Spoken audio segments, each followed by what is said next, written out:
Good morning, students. Students, today we are continuing our topic soil profile.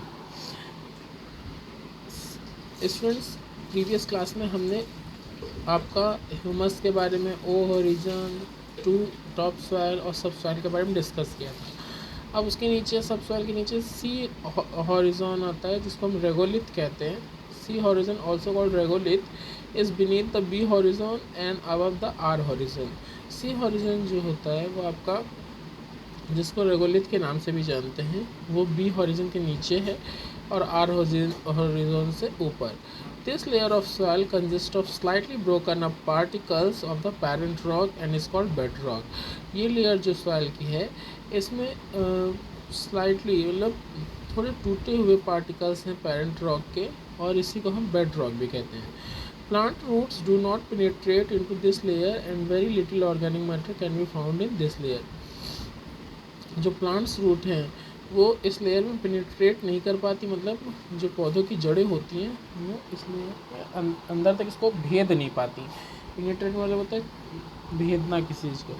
And very little organic matter can be found in this layer, और इसीलिए यहाँ पे बहुत कम organic matter जो है वो पाया जाता है इस लेयर में। सबसे last R horizon.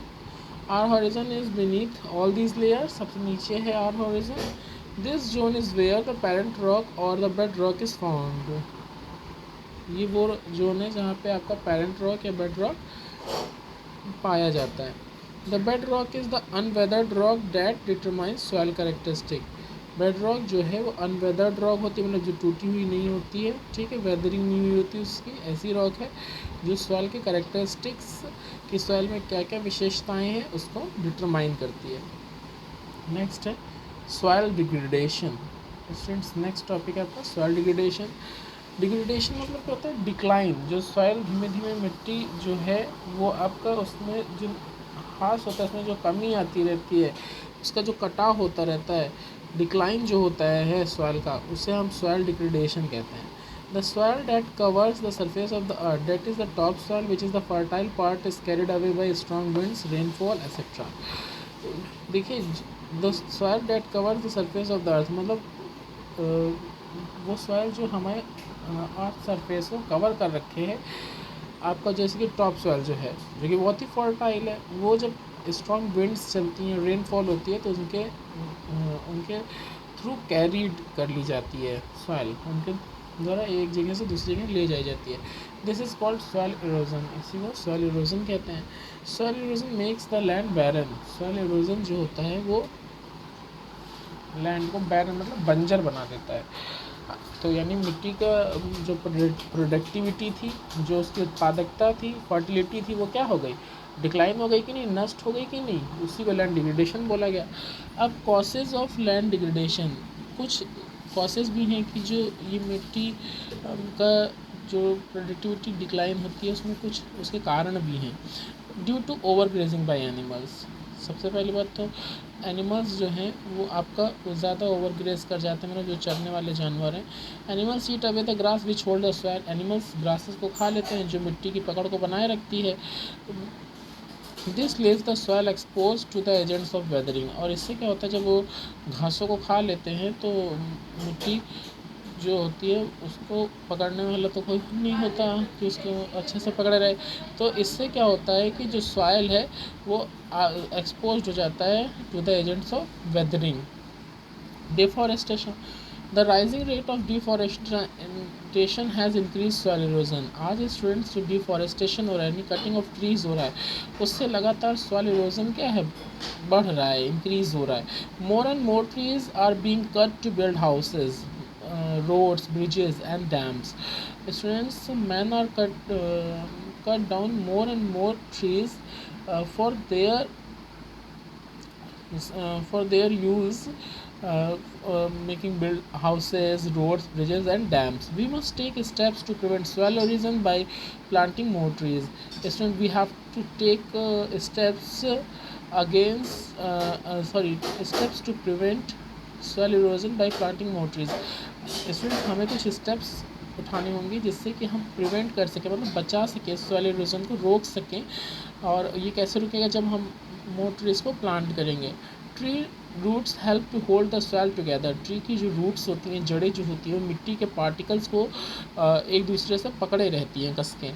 This stops rain water and water from carrying away the top soil. And जब ये पकड़ रहती हैं तो स्टॉप्स करती हैं रेन वाटर से, बारिश का पानी, और जो विंड होती है उनको सॉइल, उनको जो है टॉप सॉइल को ले जाने नहीं देती। Next is improper methods of cultivation.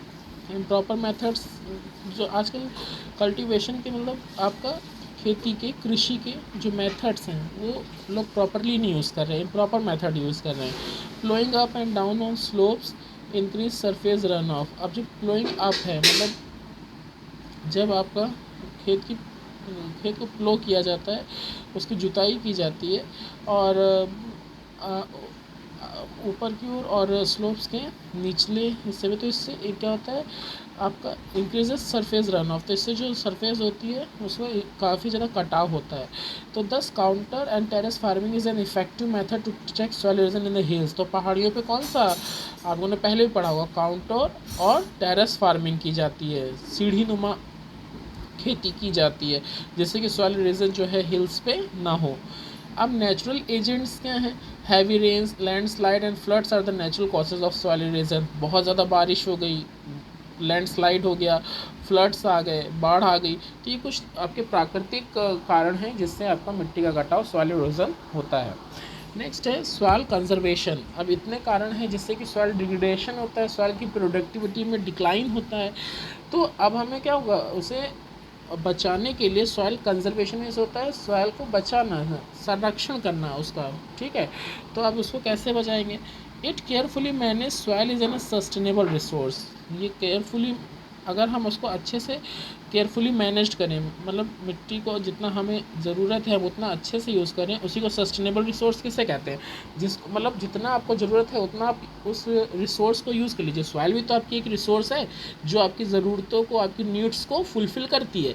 तो आपको जितना ज़रूरत है उतना यूज़ करिए, लेकिन उसका वेस्टेज ना करिए, आप उस चीज़ का वेस्टेज ना करिए। यही होता है sustainable resource.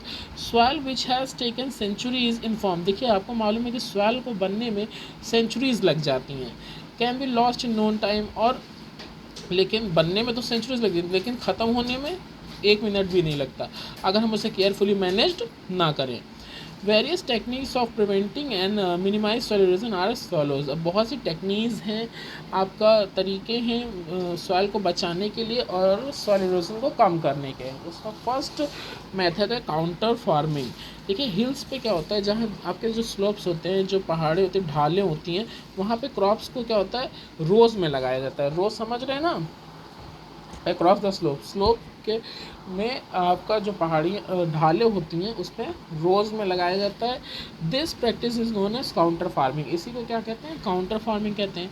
Each row planted horizontally. हर रो कैसे लगाई जाती है? हॉरिजॉन्टली, मतलब आपका जैसे हॉरिजॉन्टली किस लाइन को कहते हैं?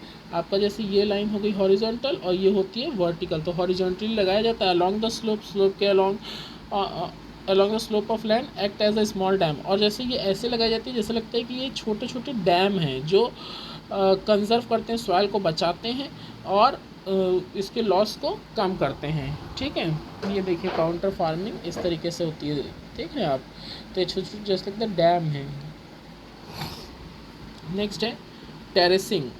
नेक्स्ट मेथड है जिससे हम सॉइल कंजर्व कर सकते हैं, वो टेरेसिंग है। ऑन स्टीपर स्लोप्स, जहाँ पे आपका टेरेस बनाए जाते हैं, सीढ़ी नुमा आपका बनाए जाते हैं, जहाँ आपका